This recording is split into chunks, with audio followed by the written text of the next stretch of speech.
Hello, my viewers. Terry Kahuma here.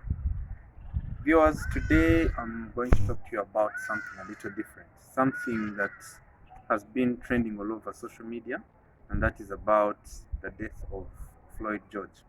Now, this may not apply to our country, being Uganda, but this affects all of us. It affects all of us it affects the black diaspora, it affects the African people here, because people outside there are our brothers. So I want us to look at the circumstances under which Floyd was killed. He was knelt on by a white officer. Now, this was so wrong in very many ways. I'm here to give my opinion about what I think should have been done. Floyd was arrested for money fraud.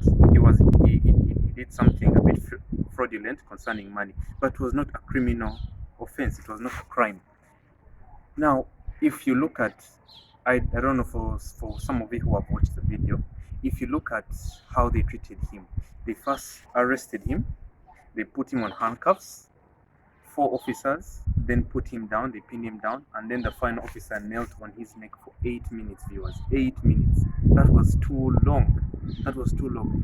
The neck here, you see, has a lot of arteries and veins, and these are in charge of air supply both to your lungs and to your head. So the fact that they were kneeling on his neck, that means the air supply was cut off. So my viewers, I want you to put yourself in Floyd's situation. If that had been you, how would you have felt? The man was even screaming for air. He was screaming, he was wondering what was going on. He kept telling them, I can't breathe. Now, I did a video earlier which talked about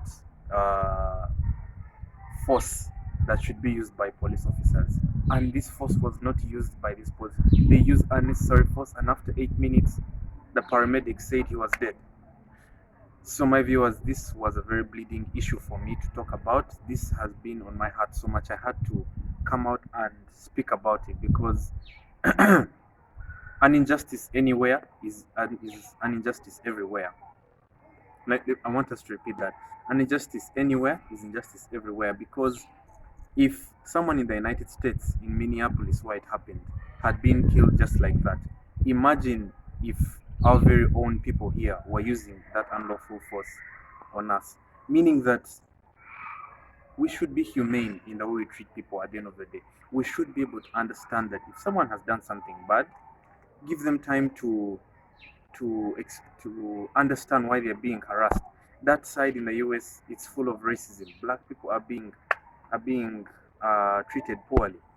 I would like to appeal to people who want to go to the United States and other countries. Things are not easy that side, because if a white officer can do that to a black American whose heritage has been there for 300 years, what about you, a typical African who has just gone there for cheyo, who has gone there for work, who has gone there as a student? Many of our Ugandan students get scholarships.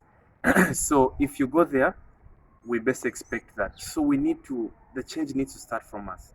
We need to appeal to the United Nations, we need to appeal to the... So, as I was saying, we need to understand that an injustice anywhere is injustice everywhere.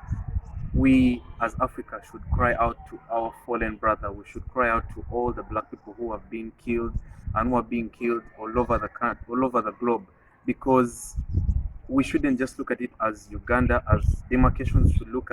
We should be hurt if someone in Ghana has been killed, if someone in South Africa has been killed abroad, if someone has been racially abused, that kind of thing, because it can happen to any one of us.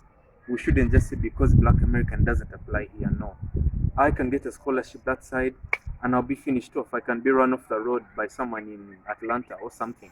So I'll conclude this video by saying we need to uphold justice. We need to apply to the United Nations. We need to appeal to all the bodies which are in charge of enforcing togetherness and unity, to uphold the fact that we are different races and we need to respect anyone regardless of their skin color, regardless of their nose, regardless of anything that makes us racially different.